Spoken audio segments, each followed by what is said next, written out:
Welcome to On the Brink Radio. This is Jeff Phillips Wefferson, recording this on the afternoon of Thursday, the 3rd of May, 2018.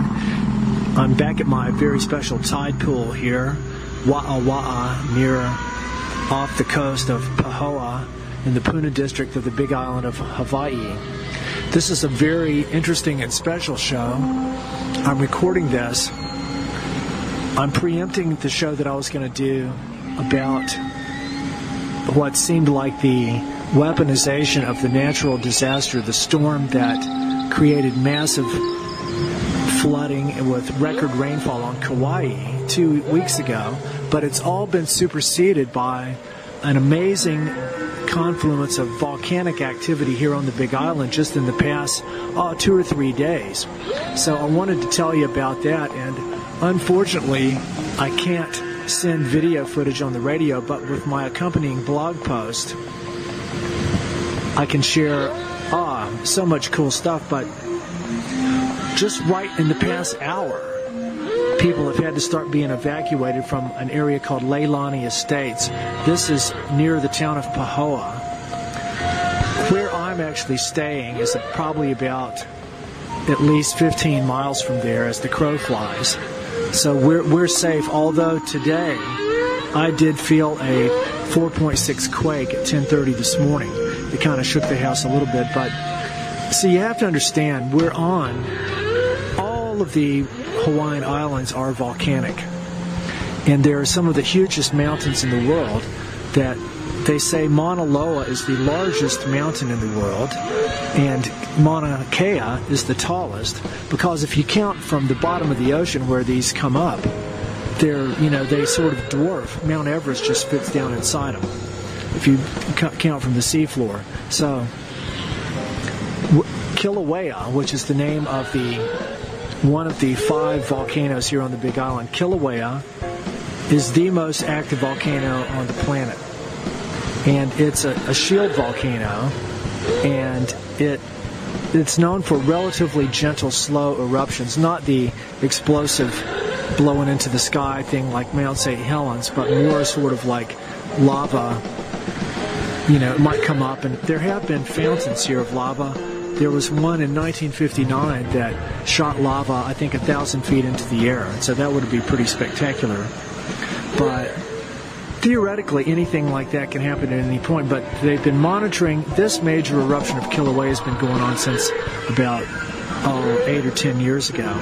And when I came here in 2013, 2014, I was really hoping to see the lava flowing into the ocean, but a few months before I got here it stopped because of the collapse of the lava tube. A lot of this is underground. And then a few months after I left, it started again. And then since then, in between 2014 and then again in 2016, they had a lava flow coming down what they call the 61G route that came within 100 meters of the actual town of Pahoa, and then it stopped. And so this is the first time today. It's the first time since then that lava has been coming down that close to this populated area. But this time, it was surface flows coming to Pahoa about 2 years ago. But this time it's mainly been underground, and then it's coming out down near what they call the geothermal station. So we went there as soon as we learned of it this afternoon. My friend and I tried to drive there to see it, but of course they've got all the roads blocked off, and they're trying to get all the people to evacuate those housing developments. I think not so much because of the lava itself, because of possible gases and fumes coming up with the steam. But I'm sure they probably err on the side of caution. But it's an interesting vibe here now. But there has been probably over 300 earthquakes of significant size in the past 72 hours.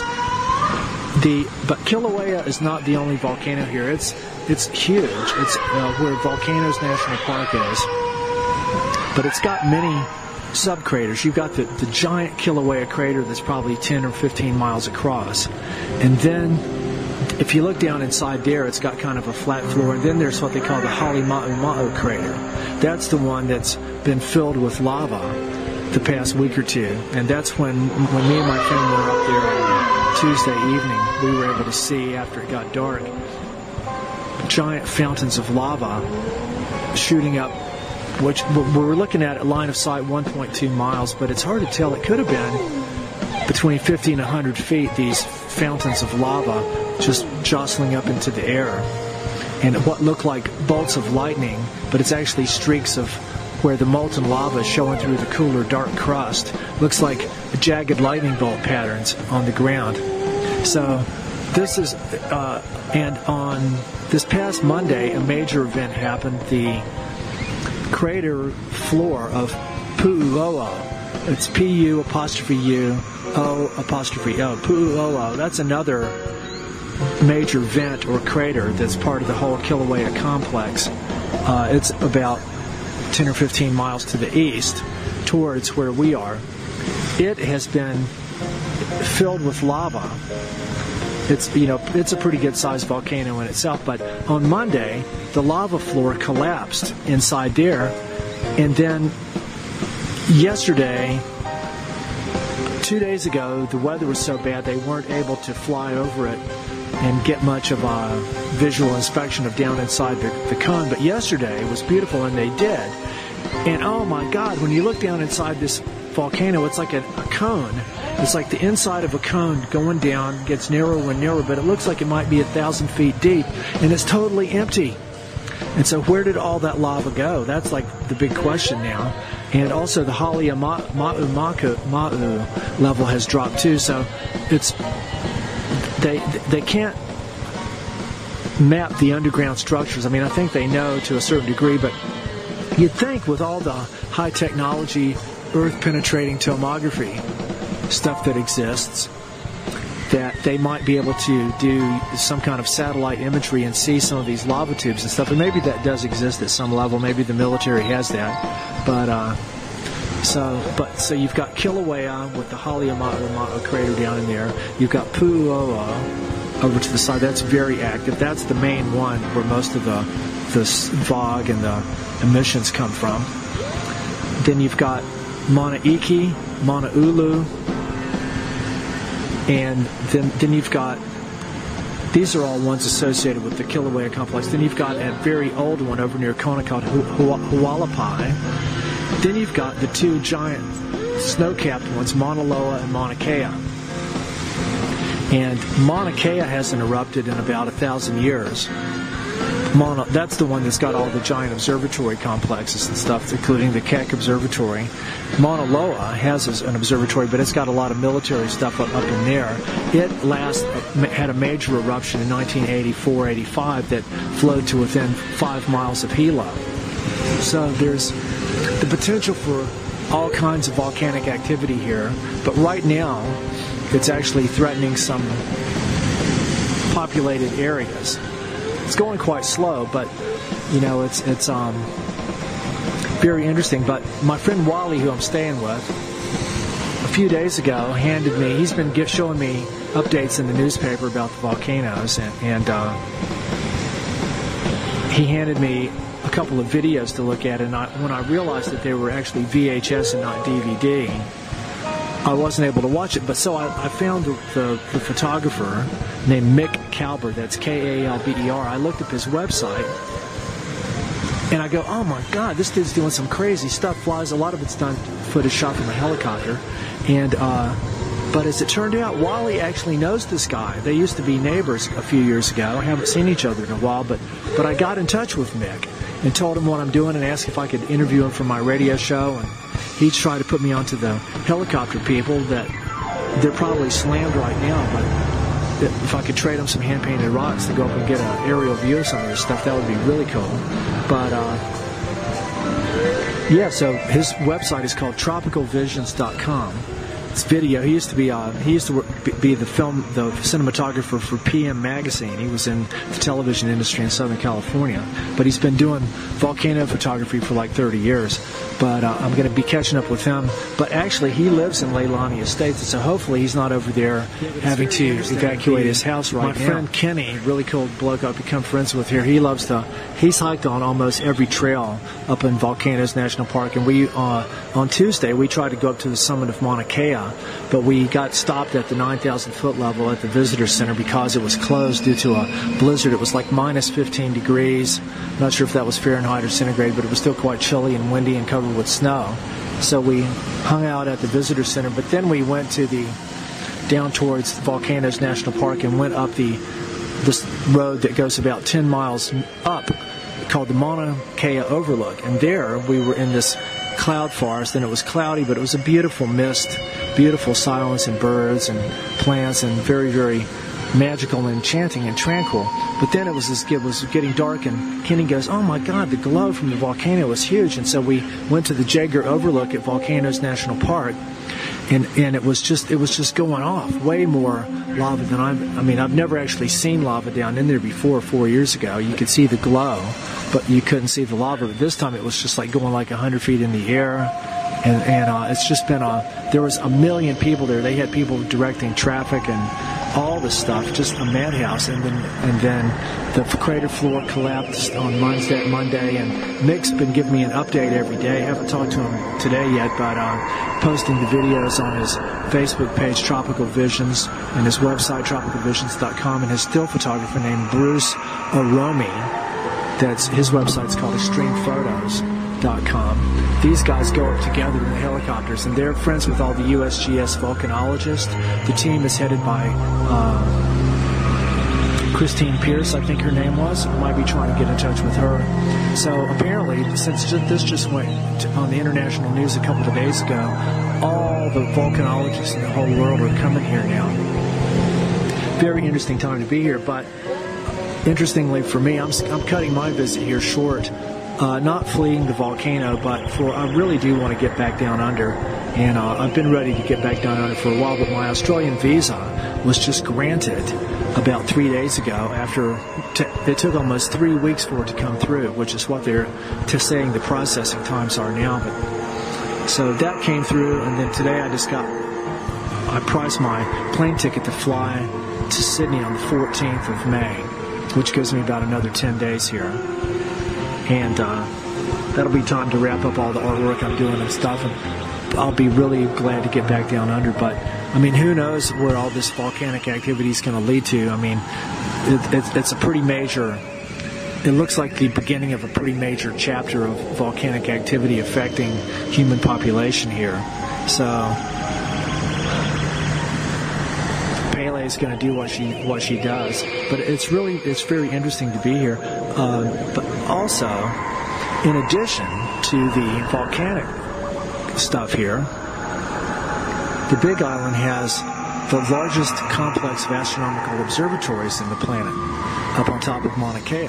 And I've contacted the public relations director for the Keck Observatories, and she was really cool, and told her about my interest in comets and how they let me go into the Anglo-Australian telescope in the Warrumbungles and record on my flute, and how good the acoustics were.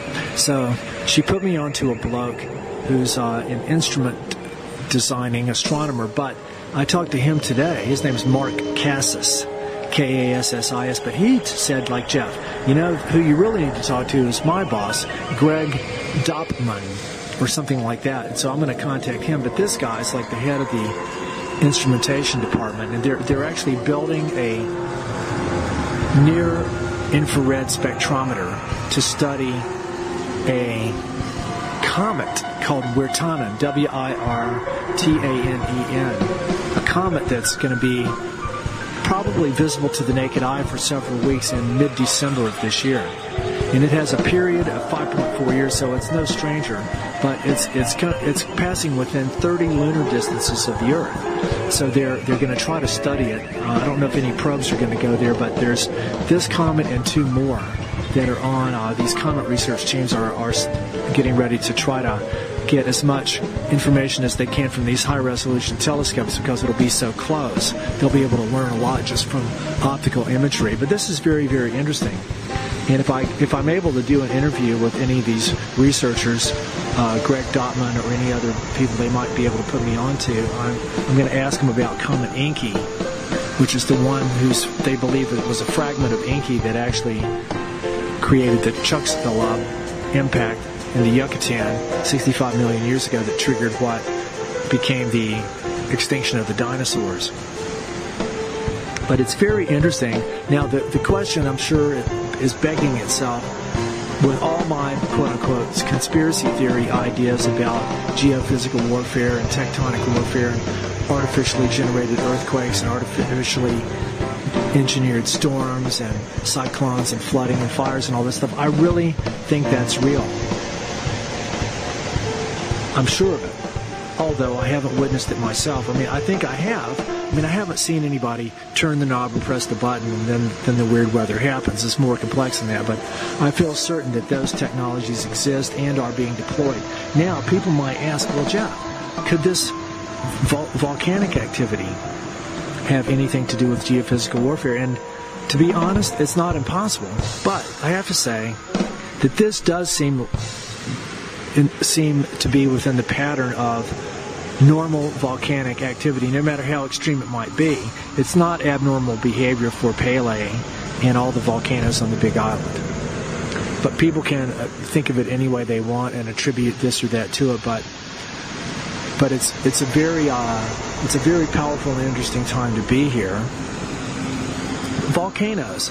They say, the authorities that I've read say that the Big Island has grown in land area something like 500 acres in the past few decades. Or, I mean, you know, I might be misquoting the exact statistic, but it's a significant amount of new land that's being created as the lava flows down over towards the ocean and stuff and goes out into the sea and it cools.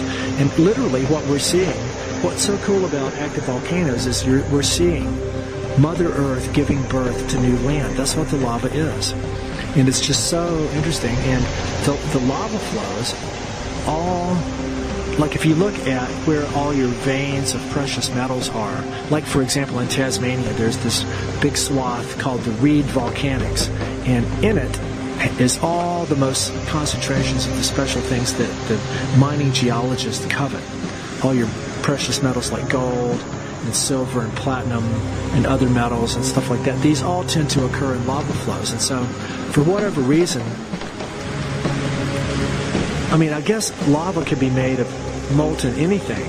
And I guess the composition of lavas, I mean, here on Hawaii, they have two kinds of lava. They got the pahoehoe, which is the chunky, rough stuff that forms, and then you've got the aa, it's A''A. The aa is the smooth kind that looks like pancake batter that sort of spread out and then it just kind of dries and stays there and it might crack, but it forms really cool patterns. So that's the two different kinds of lava here, and they're probably largely made of basalt, but probably contain varying amounts of all different kinds of other metals. But all the lava, like where I'm sitting right now, I'm sitting on a piece of lava down at the beach, and it's pretty black. There's not much red in this, but there's, Mick Calver said that the ash plume coming out of Pu'uoa was red, and that it was putting a coat of red ash on everything that made it look like Mars. So that would probably be, red tends to be substances that contain a lot of iron. So the geology of the Big Island and of the volcanoes, and if you just look at a geological map, which I'll include in my blog posting for this show, a geological map of the Big Island is a very beautiful piece of art, just like the geological map of Tasmania that I travel with. The one, I was going to buy a hard copy of the Big Island map, but it's so big, it's not one map, it's three huge maps, and so that would be a really cool thing to have, but just as a piece of art, it's very beautiful. But when you look at all the different lava flows and all the different substances that they consist of, you know, and I was asking my friend the other day, would any lava that came out of the same vent, would it always have a similar composition, or maybe vice versa, that lava coming out of the same place at different times may be totally different? I mean, I guess when you consider the complexity of the underground plumbing that we partially know about but largely don't, and how that's constantly changing, and then, you know, a lava tube can collapse, or some lava might be really thick and it blocks it up, or it cools and it blocks the tube, and then that makes it stops it up, like your toilet getting backed up, and it makes the big vent, the big crater on top, start filling up with lava until it finds another way out, till it overflows or another tube busts through. That's the kind of stuff going on, and it's really it's quite unpredictable too. Like, for several days the USGS has been saying, well, we're pretty sure the chances of another outbreak are high, but where, in which direction, it's going to be impossible to know until we actually see some come out, and then we can gauge from there. So when I go back and go online to upload this show later tonight, I'll be able to check and see what they're saying about the potential direction of this flow. But my guess is that it's going to be flowing down from where it is towards the ocean. Partially because I think it mainly, just like water, magma tends to follow the gravitational path of least resistance. You know, it'll flow down through gorges and valleys and stuff rather than over. It'll go there rather than over the top of a hill. And people have actually tried making barriers, concrete barriers, and using bulldozers to pile up big walls of rock and dirt to divert the lava from around their property. And I think that in certain instances that's actually worked, but I mean, you can't stop it. And I've seen videos of lava that came up around Kalapana here 10 or 15 years ago that, I mean, the people stayed at their house and the lava was literally like 10 feet from their house in the backyard. And they stayed there, and it stopped.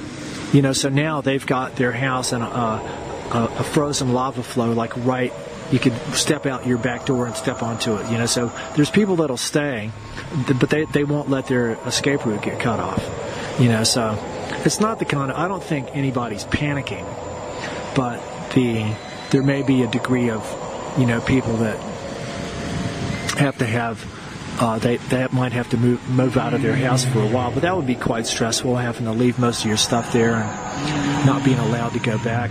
So, you know, in a way, we'll see what unfolds here. I'll do one more show here next week before on my flight to Sydney on the 14th, but I can't think of anything else to share right now. I should probably go back and get this show uploaded, but I'll keep everybody posted on what's happening with this day by day via my email. And yeah, volcanoes are really cool. I've been on what they say is the third most active volcano in Chile, called, well, the white man, the European name is Villarrica, but the Mapuche indigenous name is Rucapilan. That's Rucapillan, and it's near the town of Pucón, Pucon, Chile, where I lived there for like 6 months in 2006.